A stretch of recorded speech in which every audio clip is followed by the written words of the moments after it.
Star image, kumuha sila ng ibang Sanderford but nothing happened. Hindi na nila nagawa yung hype na nagawa nila kay Marlo. Noong 2019 ay pinasok din ni Marlo ang mundo ng gaming, kung saan ay nakasagupa niya dito si Doggy. At nagkahamunan ito ng pustahan. Ang pustahan na ito ay patuloy naging atrasabante at sa dulo ay hindi naman naganap. At the end of the day, pinasalamatan din ni Doggy si Marlo dahil isa ito sa tumulong sa kanya. This was all hype. Alam naman nating lahat na si Doggy po, mga kahombre ko, ay kilalang kilala bilang hype king ng ML, no? So, isa po si Marlo sa ginamit niya for this to happen. And yes, it happened for real, na talagang trash talkan sila, balikan, pustahan, tas hindi naman natupad ang kanilang inaasam-asam na inkwentro. Noong June 18, 2020, kinall out si Marlo online ng ex-GF nito na si Isa Cabrejas, kung saan sinabi nito na inabuso raw siya at ni-rape pa.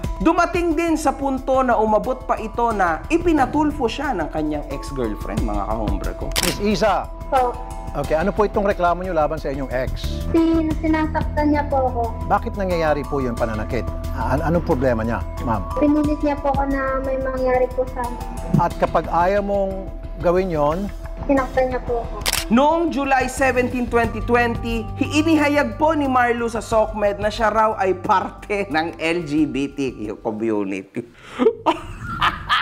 Naalala niyo ba to, mga kahombre ko? This is because pinamumuka nitong ex niya na siya ay ni-rape ni Marlo. At definitely, hindi niya daw ito magagawa kasi siya ay bisexual.